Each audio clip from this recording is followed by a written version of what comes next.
Hi, everybody. Hi, how are you doing? We're hanging in there. How is everybody doing there?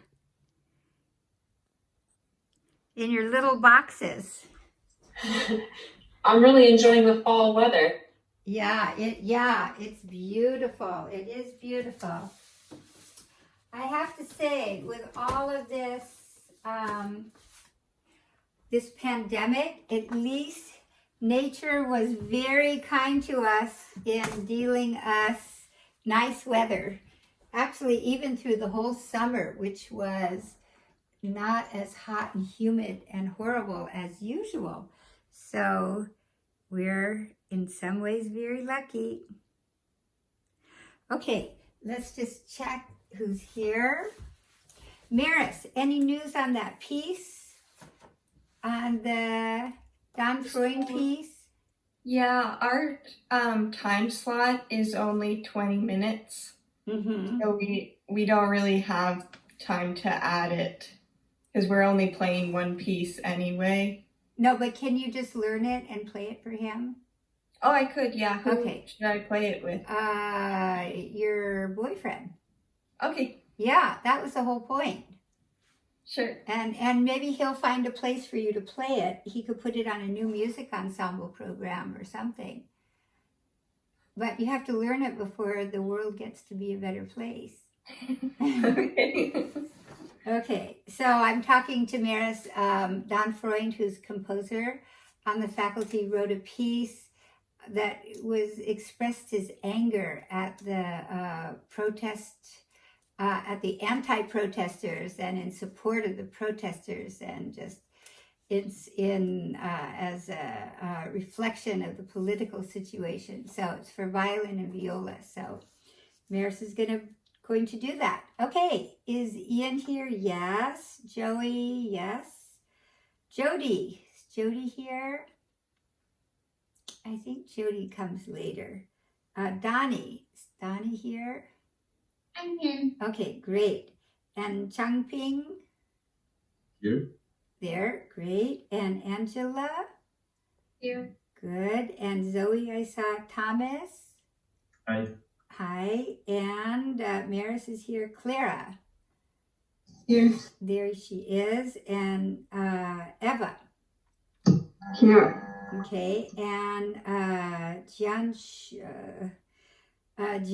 Hong Nu. I'm the one with super long first name. Oh, okay. You're Eva. Okay. So Xiaoshu. Is Xiaoshu here? Yeah. Okay. Okay. That's a very long name, Eva. Yes. That is I think that looks like you maybe were born in Thailand with a very long Thai name, because those names are about this long. I'm Chinese. Yeah. No, I know you're Chinese. So does it mean anything? Does it translate into anything? No, actually, I have two family name. The first one is from my dad, and the second one is from my mom. Okay. And Tao is your last name? Yes. Yeah. Last name. Okay. Yeah. Okay, Angela. Here. Okay, we are all here, more or less. Okay, so what I want to start today with is where we left off last week, and we finished our twinkles. And what I want to do is just go around our little squares here, and I want all of you to say one thing that the kids have learned up to this point. So let's start with Maris. It could be we want to just amass a list, mostly for me to know that you know all the things that kids are capable of learning in the first weeks of lessons. Learning in a non-judgmental environment. Yes. And Eva? Learn how to set the violin. Mm-hmm. A good setup, the placement of the violin. Yeah. Xiaoshu? Learn how to play the rhythm, like teary, teary, teeth. Good, good. And let's say along with learning that rhythm, they have also learned the Kodai syllables for rhythms. So tas and titis and tiri-tiris and triplets, etc. Good. And Angela? A proper bow hold. Mm-hmm. And what would you say are the ingredients of a good bow hold, a good bow position? I almost shy away from using the word hold because I don't want any implications of holding the bow. Yeah, so like loose, flopped over with the thumb bent and the pinky in the pinky house. Mm-hmm. Good. Actually, when we're doing the initial bow position, the thumb isn't so bent because under the frog, so we don't want to exaggerate that. Changping. Just take the left hand in the certain position. Mm-hmm. Because they have to learn how to play in tune. Right. Okay. So let's say, what is the best way for them to find the shape of the left hand?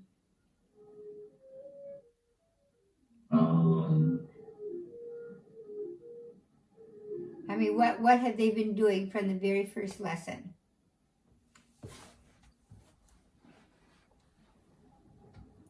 The magic X. Yes, magic X, and we've put the little finger over what? I mean, so we've placed the little finger over the high dot, right? Oh, yeah. That's right, because then that shapes our left hand perfectly. If we started down here, most likely we would end up in a position like this. So we want to keep the left hand over the high dot. Good. And Donnie. We started to think about bow speed. Mm-hmm. We have our different bow speeds from quarter note to half note in the theme of Twinkle, right? Ian. Awareness of like the shoulder and the elbow position on the violin. Good. Always aware of the setup. Tomas.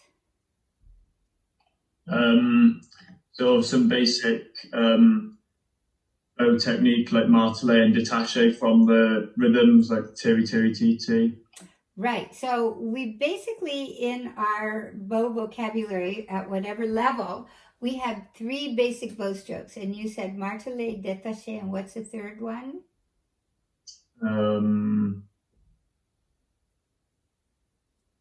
Anybody can help him? Martelé, détaché, and? I mean, off the string, but... Well, we haven't gotten there yet. We won't get there for a while. Okay, here. If I give you the answer, that's absolutely no fun. So, slurs? Well, we haven't done slurs yet. Okay. Those are not going to come for a while, but we have very what bows?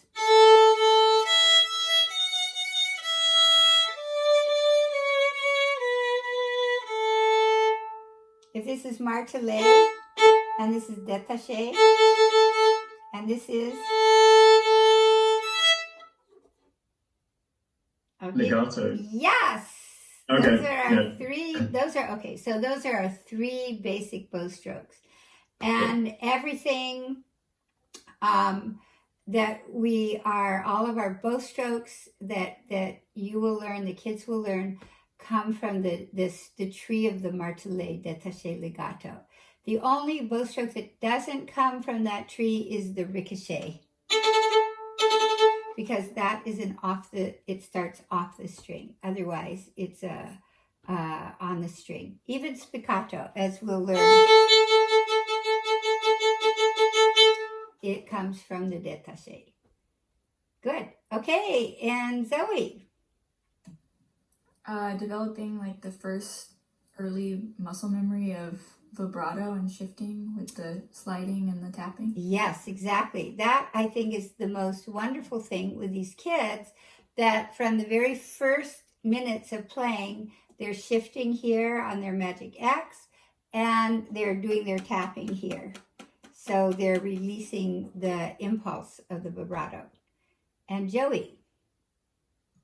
What about string crossing stuff? Well, I mean, we yes, okay, let's say, what are we doing with the bow? Who remembers what some of the bow games are? Well, there's seesaw. Well, let's say windshield wiper. I mean, without the violin. We're doing without, so the bow games we do without the violin. So we do windshield wiper. What else have we done? Unicorns and blast offs. The unicorn, the blast off, the Pinocchio. Right? So those are really good bow exercises. Then we do our silent string crossings from the G to the E, and we're using, what joint are we using to go across the strings? The ball and socket joint? Exactly. So it's an awareness of that. Good. And Clara.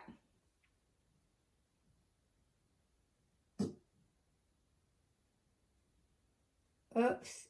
Sorry, I pressed the wrong button. I think we're thinking about developing the independent fingers in the left hand. Well, not quite yet. We're not doing that yet. Not by the end of Twinkle. In Twinkle, we're still blocking our hand. So even as we're still blocking.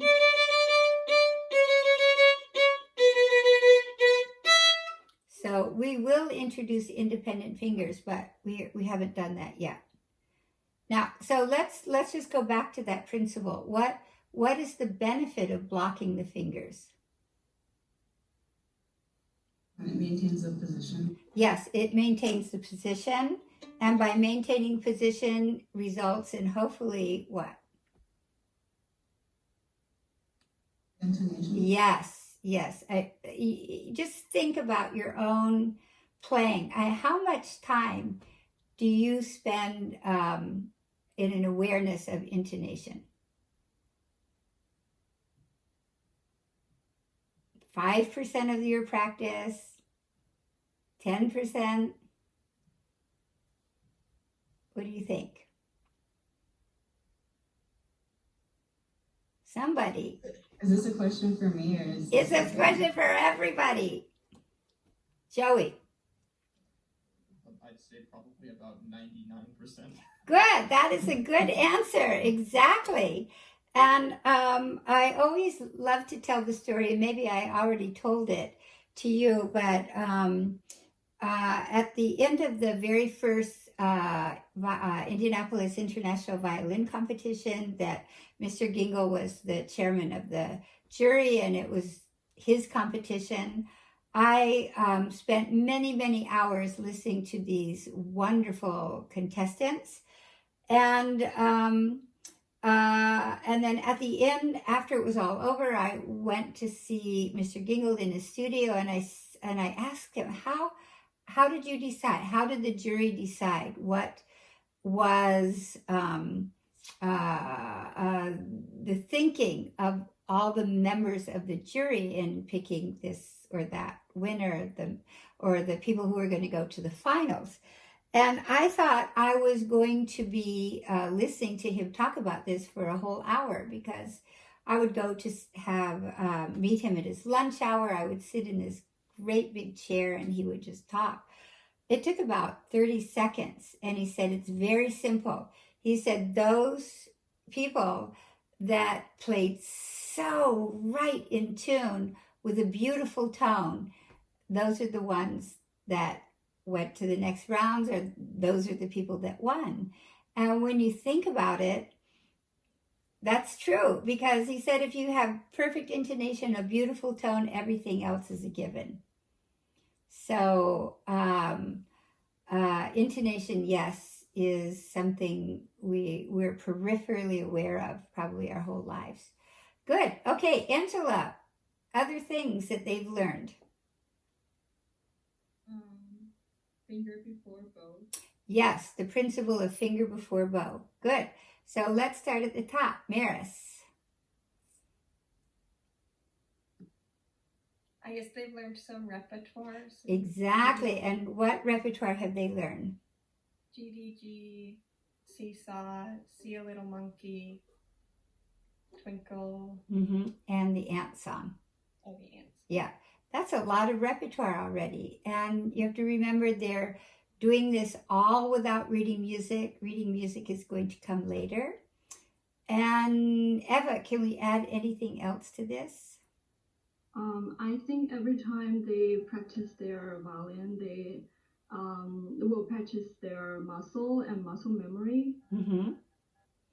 Good. That's good. And Xiaoshu?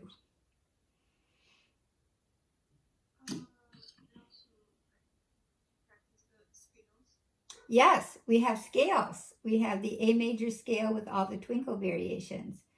Chang Ping.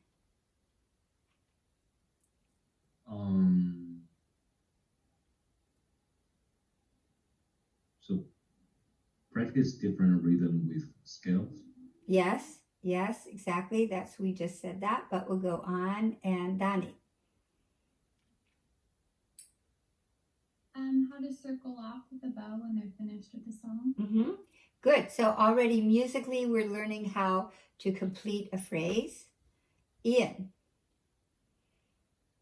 With the GDG stomp, like the relaxed full body, you have to actually pick up your foot and stomp.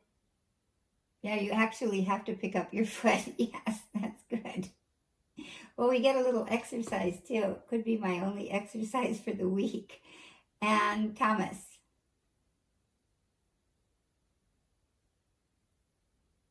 I can't think of many more things, but I have one or two more. You've introduced some theory things, which I think is really quite uncommon. You've got solfege going on, and you've given them intervals to learn by their ear, Right. Which I haven't seen done so young before. And at any rate, my Teddy is really loving it. Oh, Katie, you should show us your picture. Really, Oh, there was a voice coming out of no place. There's Katie. Yeah. Okay. Yeah, exactly. That was one of the two other things I was going to mention, that you're not getting a total feel for the group, obviously, because our group is not quite what it usually is in a normal time. But yes, the kids are learning their Kodai syllables. They're learning intervals. They are learning how to read rhythmic note values, which we'll do a little bit of that today in the class. And they're learning songs with solfege. So those are important things, because they set up the whole process of theory without having to think that it's theory, that it's just fun. Okay, so the only other thing I can think of that they have learned now is basically how to practice, and that practicing is just a matter of repetition. So I'm going to share my screen with you once more. Okay, hold on. And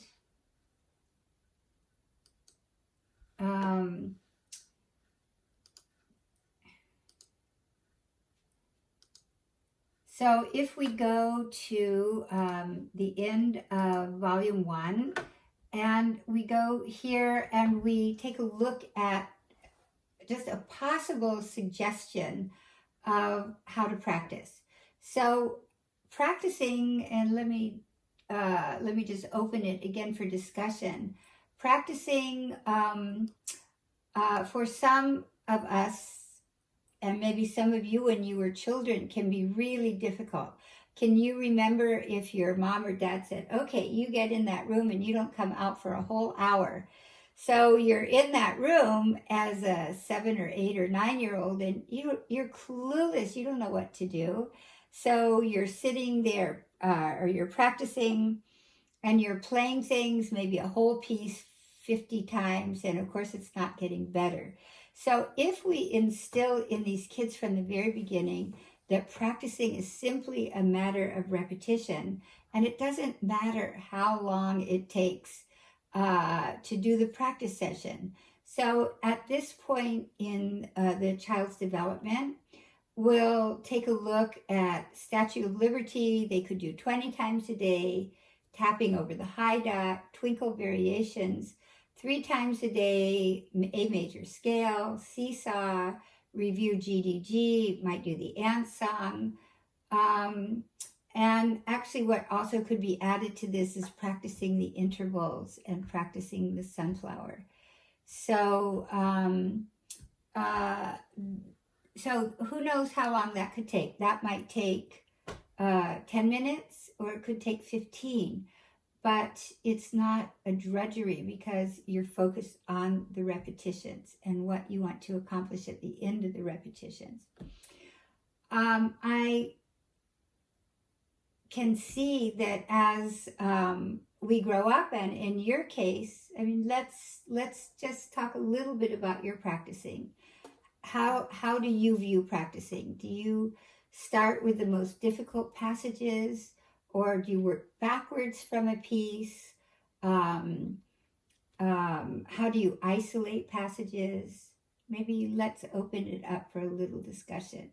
Who would like to lead off? Maris. I usually have some difficult passages that I know I need to work on continuously. So I guess I isolate a passage and I identify the problem and then come up with ways I can fix that. Good. And remembering that all difficulties occur where? Between 2 notes. Right. So then it makes it a lot easier to practice because you're just going to accomplish tasks between 2 notes. How about Eva? Any thoughts on this? You mean practice between 2 notes? No, just practicing in general. I mean, how you practice. And I should predicate this by saying we practice differently at different times as we know a piece. You know, when you're just learning a piece, it's different than if you have to perform it the next day.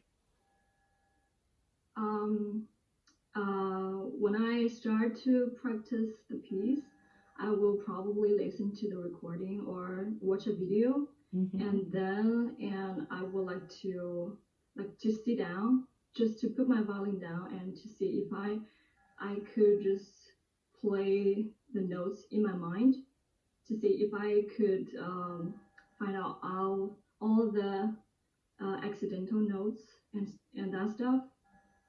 Yeah. Mm-hmm. Good.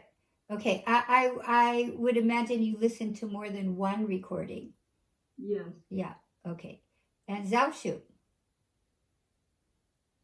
Before I start to practice a new piece, I'd also like to watch some different recordings. And then the next step, I'll start to practice with slower tempo with metronome, and then build up like faster tempo. Good. Good. Any other suggestions? Any other different ways of practicing?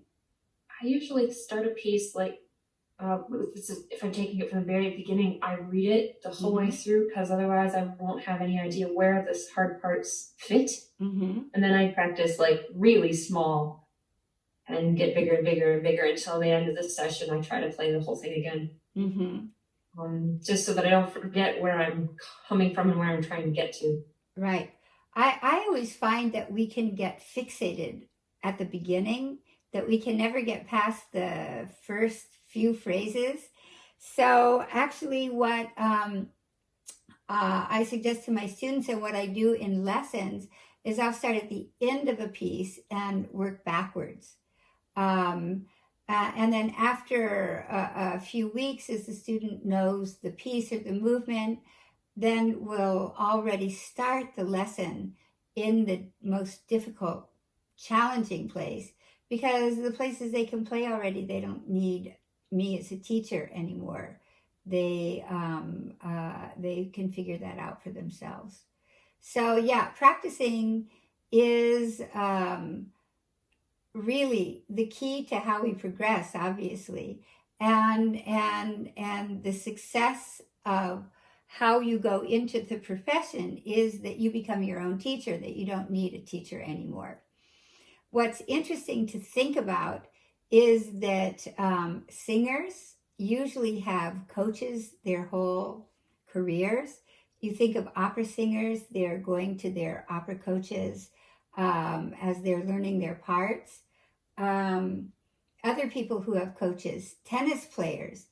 You watch I don't know if any of you are into tennis, but occasionally I'll watch one of the Opens. So the US Open, the New York thing was on a couple weeks ago, and all these incredible tennis players, they're number 1, 2, 3 in the world. You think, wow, if you're number 1, do you really need to have a coach?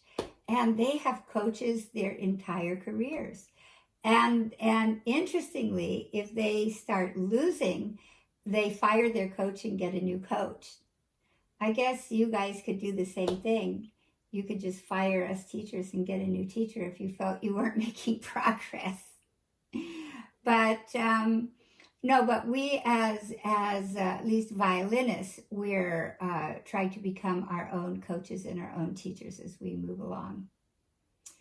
Good. Okay. Very good. You really covered so many of the things that they have learned. Now, what is so fascinating to me is that at the end of this period of time, with some kids, this could take a month. Some kids, it could take a few months to get to this point. An average is that if a child starts in August, by Christmas, they're playing Twinkles. So that's like 3 or 4 months of playing the violin, which is a good average. So I'm going to share the screen with you once more. So if we again look at the website here, you can, as a teacher, you hopefully will find this really helpful. You can go to these checklists. So here is a pre-Twinkle checklist, and you can just see if, as a teacher, you've done all of these things. And then by the time we get to the end of book 1, you can see, has my student accomplished all of these things by the end of book 1? And then the same thing for the end of book 2. You can see that here. I put this on the website because when I first began to teach, I was actually quite young. I think I started teaching when I was 22 or 21. I was always thinking that I was missing so many steps of this puzzle that, and I would not be responsible enough for these children with whom I was working. So I was reading all kinds of books. I was reading, of course, the Golamian book, the Flesh book, the Hour book, and then the Paul Roland materials. And William Starr wrote one of the very first books on the Suzuki method and the Suzuki repertoire, which was, again, extremely helpful. So I saved all of you having to read all of those treatises by just putting it all out there for you. So you can spend your time instead reading the New York Times, which I don't know what's worse. Okay, so let's go on now in our repertoire. So we got through Twinkle, and does everybody have their book 1 open? Yes. Does anybody need me to send them a book still? Okay, good. So what let's do, I will take you through the first couple of pieces in book 1. And then I will explain to you how we teach them and how we take a look at what the bow is doing, what the left hand is doing, what the form is, and the isolation of the difficulties. So that's how we're going to be approaching all of our pieces, really forever now. So we remember that in Twinkle, we're using what part of the bow? Anybody? Upper half. Upper half. We're still in the upper half. Good. And what are the advantages of starting with the upper half.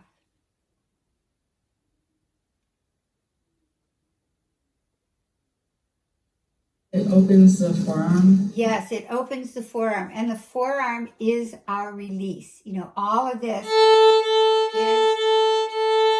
is the release.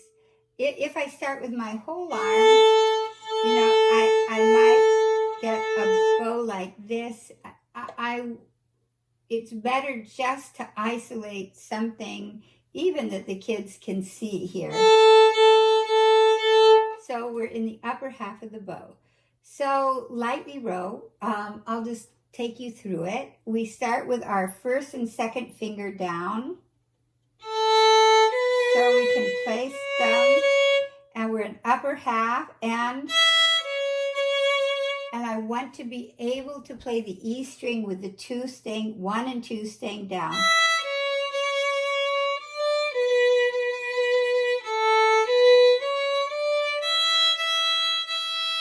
And I'll leave the fingers down. And then here I take off 3 and I'm in my second phrase. And I put 1 and 2 down together. And that's my second phrase. And let me reiterate that we teach the kids this music with phrases, so that in their mind already they'll have a structure. So we have our A phrase, we have our B phrase, and then we have our C phrase.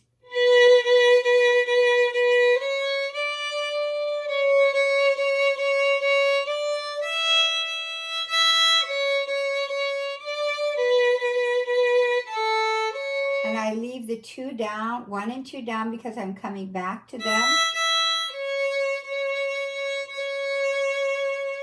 And at the end, I can make a little retired and sing "Wait for Me," and then circle off here.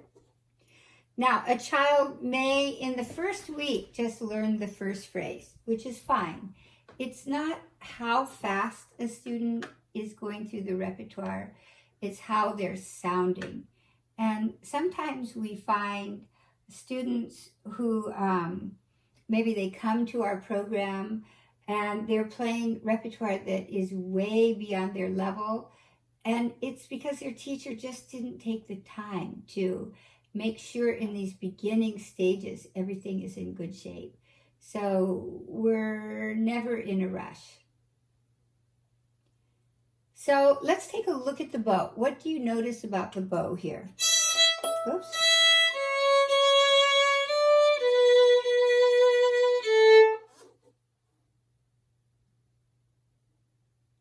It's too close to the fingerboard. No. What do you notice about the speed of the bow?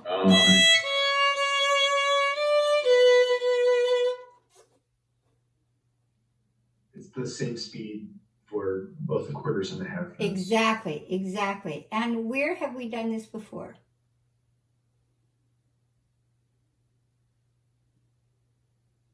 Ian. In the T. Well, not exactly. A little bit, but how about the theme? Yeah. Yes.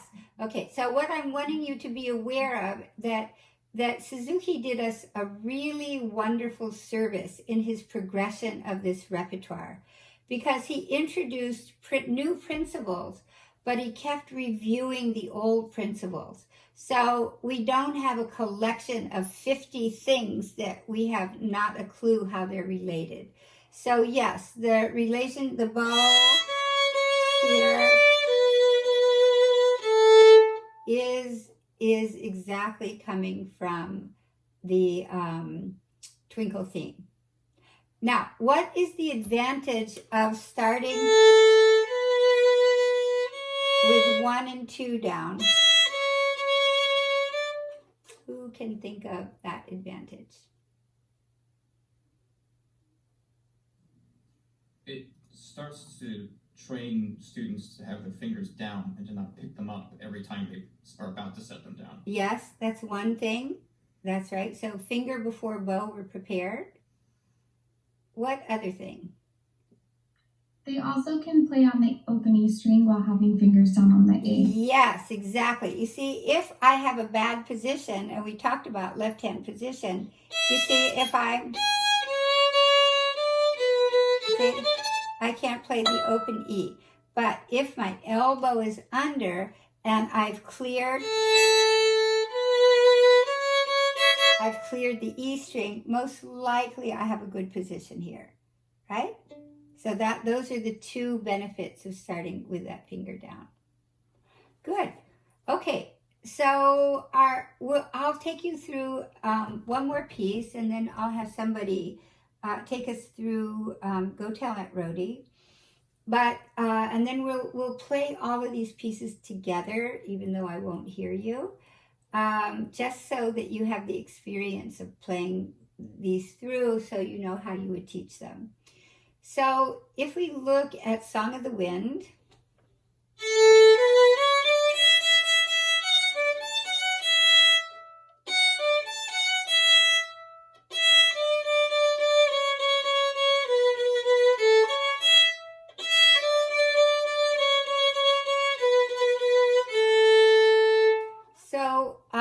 Song of the Wind, we're using what bow stroke in what part of the bow?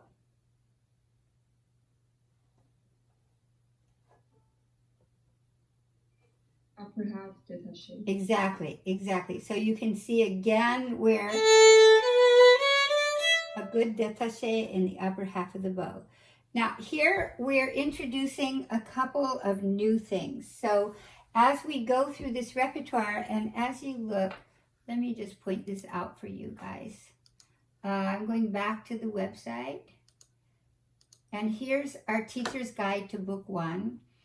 So I've set it up with this combination of principles. What's new and different, mastering the new and different, how to practice basically, and then how to practice what are the bow strokes, what are the use of the fingers, and the bow division, and then of course the form.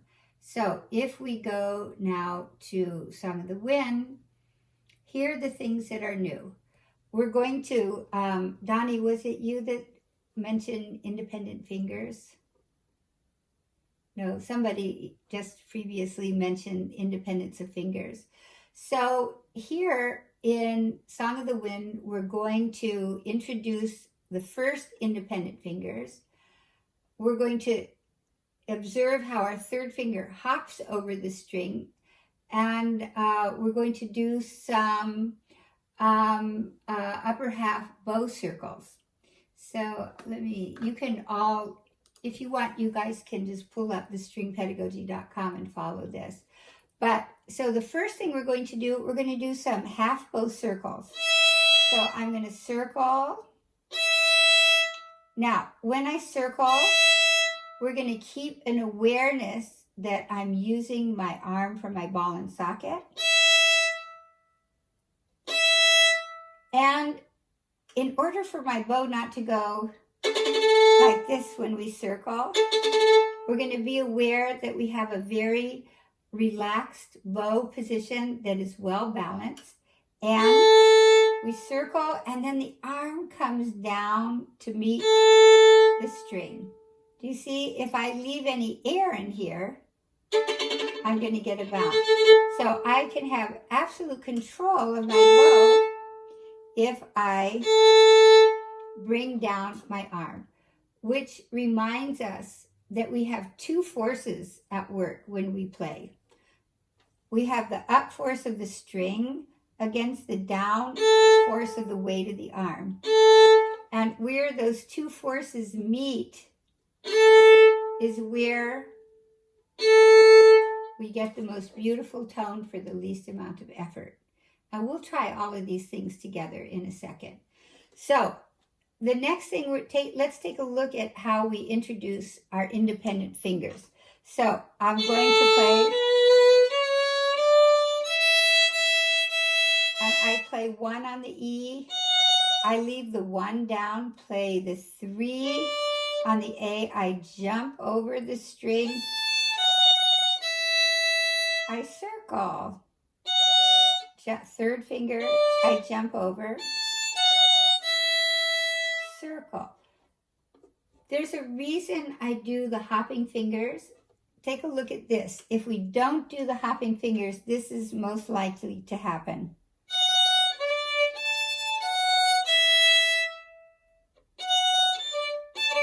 You know, if I try to play the 5th here, I'm going to get a crooked wrist. So we figure it's just better to jump over the string, circle, and we'll take that motive and we'll play it 20 times a day so that the child, until they're blue in the face, you just have the kids do this. And then we go on and I'm doing 1, 2, 3. I'm blocking my 3 fingers again.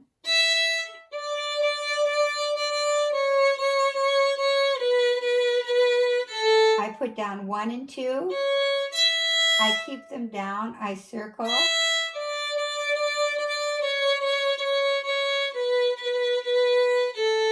And I circle off here. So the new and different things are the circle, the half bow circle. All of these things that we introduce, we should be doing these circles forever. And you can see in the beginning class with those kids where we're just reinforcing all of these principles. And the independent fingers, blocking fingers.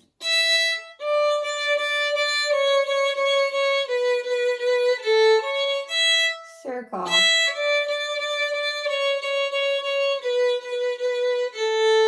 And then circle off. Any questions with this one? I have a question about the staccato that's written. Yeah, okay, so you have to take the addition with a grain of salt. That I'm playing this piece the way I think it sounds the best. I think if we have the kids play, you know, that sounds rather ugly. So I would rather they play it with a beautiful détaché. And so as we go through this book, you'll see that I've changed a bunch of the articulations. Mine's the one I used when I started, and it doesn't have staccato actually. Oh, really? Okay, good. Yeah, it was mine. Yeah, they've kind of processed through different editions. The newest edition, I think there's some things that are really incorrect in it, but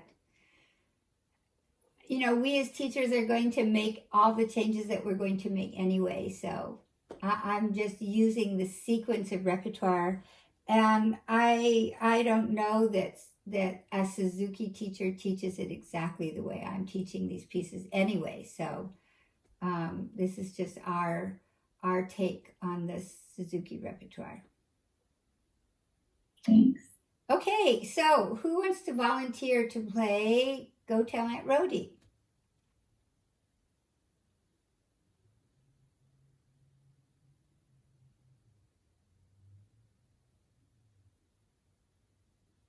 Don't all jump in at the same time. Guys, I need you to participate. Okay, Angela.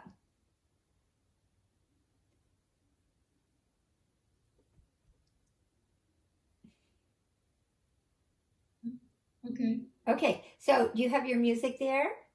Yeah. Okay, so just play through Go Tell Aunt Rhody, and let's say you're a new teacher and you're going to teach this to a student. Show us how you would teach it, and then we'll talk about it. You know, we'll talk about the principles and see how they apply. Okay.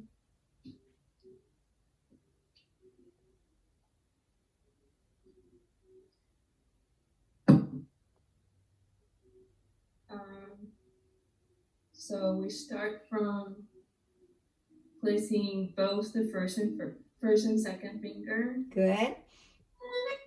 So we have this. So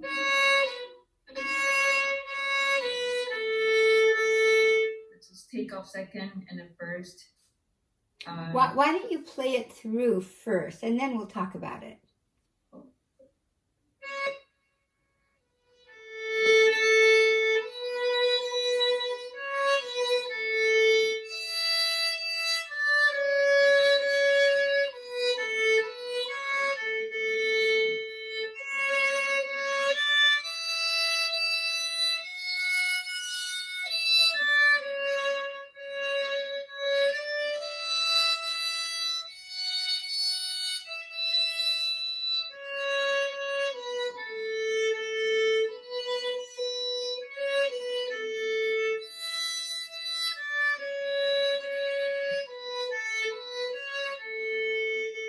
Good, very good. Okay, so let's first talk about the form.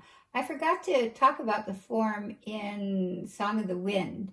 Maybe let's make a little trip back to Song of the Wind. What would be the form in Song of the Wind?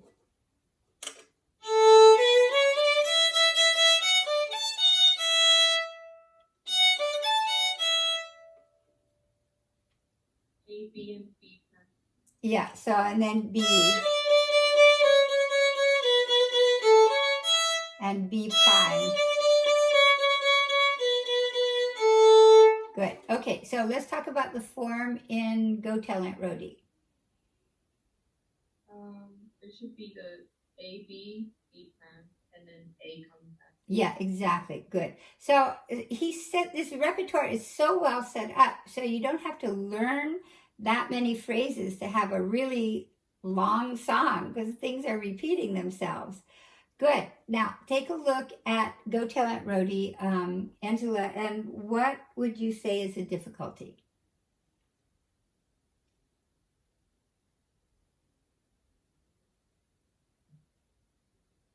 I think the highlight in this piece is taking off both first and second finger at the same time. Right. When we go from C sharp to A. Can you show us that? Yeah. So in the second, first it happens in the second measure. And then, the fourth actually. Yeah, that's the one that's the most difficult here. Because you have to take off the two fingers together, right? And what we know about fingers is they are very happy going down because what's pulling them down? You mean the left finger? Yeah. What pulls fingers down? Gravity. Yes, gravity. So fingers like to go down. Why do you notice when you're playing a very fast passage someplace that it's more difficult to get the fingers off? Because you're going against gravity. So it's just an awareness when the fingers are coming off, which is why here in its most simple form, we get to take them off like this. Okay, good. So let's talk about the bow. You're in what part of the bow, obviously? Upper half. Yeah, and do you want to use the same amount of bow for the eighth note as the quarter? So full upper half for the quarter notes and a little bit less for the eighth note. Good. And how do we know how much bow to use? Again, it's a really simple question. For a beautiful tone. Yes, that's it. You are on the right track. Exactly. Listen, if it sounds good, we use it. If it doesn't sound good, then you have to figure out why it doesn't sound beautiful, and then we make the adjustments. Okay, and this applies to all different levels. Good. Okay, so let's see. How much time do we have? Oh, we're almost out of time. So let's do, can everybody take their violins and let's start with Lightly Row and just play through Lightly Row's Song of the Wind with its preparations and Go Tell Aunt Rhody. And next week we will start with Oh, Come Little Children, because that's where we expand to using the whole bow. So we'll wait and do that next week. Okay, so, you don't really have to stand up, but just practice your sliding on your Magic X and your Statue of Liberty. Rest the violin on your collarbone. And here we go with lightly row in the upper half of the bow. Good. Let's see. Changping, are you coming? We'll wait for you. So, does everybody have their screen set to gallery so you're seeing everybody? Yes? Okay. Okay, are we ready?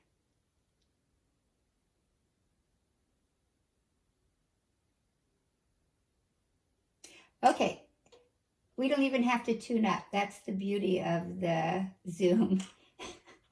Okay, here we go, and...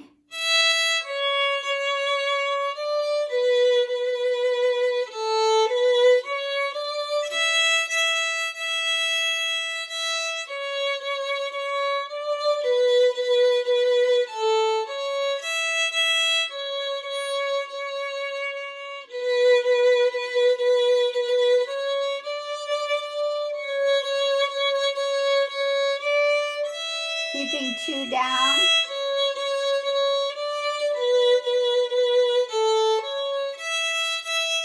Wait for me. And you can say, wait for me at the end. Okay, now let's do our half bow circles on the E. We circle. You can look in your screen and see that you're coming around with the bow. Here we go, half bow. And feel. And the A string.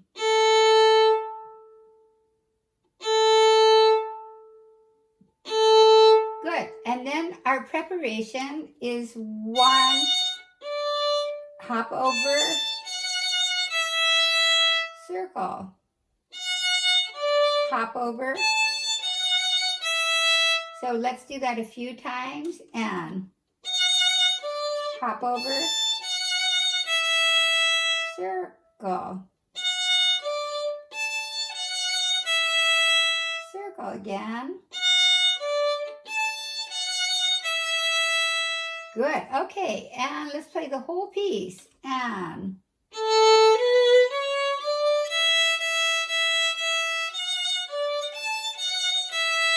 circle, circle,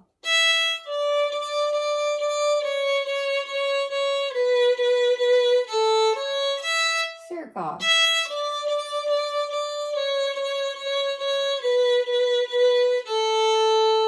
Good, and we will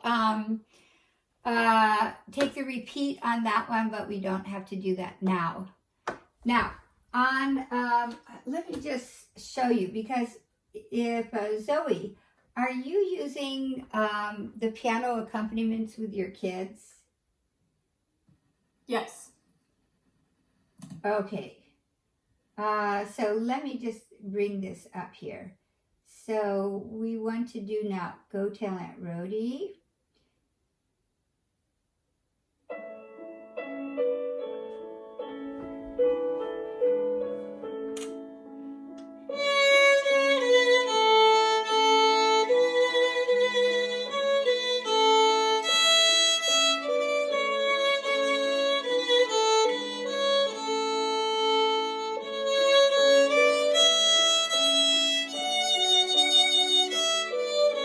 Then just less bow.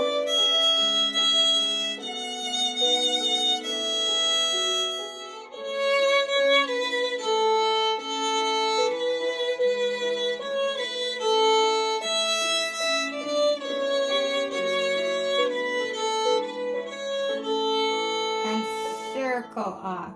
Good. I think I forgot to mention when we did this,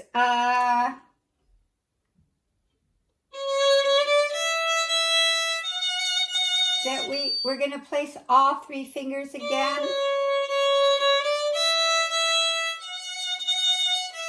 So we're still blocking the fingers. And I block for quite a while because I see it just makes, it's just a huge help in playing in tune and in keeping the shape of the left hand. Good. Okay, so let's see. On your canvas, if I just go to your canvas just briefly.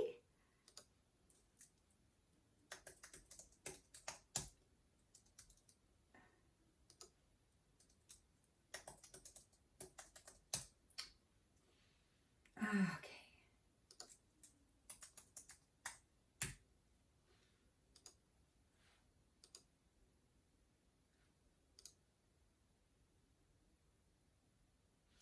Okay, let me share the screen with you again.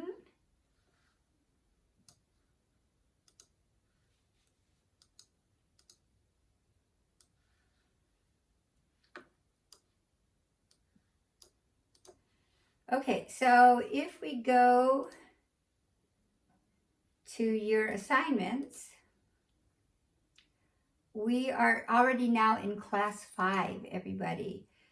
So if you could please just read and watch all of the things in the Teacher's Guide to Book 1, now all the way through Perpetual Motion, because we're going to try to get there. And that you're finishing watching all of the Sadie the beginner videos. So this one here. So has everybody pretty much watched all of the part 1 of Sadie the beginner? Yes? Okay, good. Good. Okay. So let me stop sharing here. So any questions?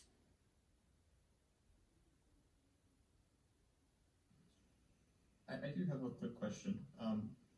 On Canvas for the 23rd, there's also another one for I think last week. There's a assignment due that's worth 20 points. I just wondered what there is to turn in for that. Let me find it.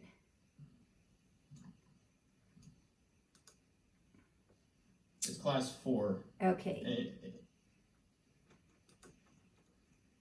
Which just says to read and watch all the string pedagogy stuff. Yeah, okay, so that's fine. So you don't have to turn in anything there. Okay. And now we're at class 4, you said? Yeah, that's yeah, you don't have to do anything for that. Okay. I just wanted to make sure that I wasn't like missing assignments or something. No. And then pretty soon, I'm going to ask you in a couple of weeks to just videotape 5 minutes or so of your own teaching with your student, which I know is really difficult because we're just scattered all over the globe here. But we can use that just as a basis of sounding off on observing what you're doing and how we can get it better. Okay, so have all of you connected with your helper student? Yes. Changping, are you connected? Yes. Okay, good. Well, that's really good. Good for you. Okay, kids, listen, stay healthy, and I'll see you later. Bye. Maris. Thank you. Bye.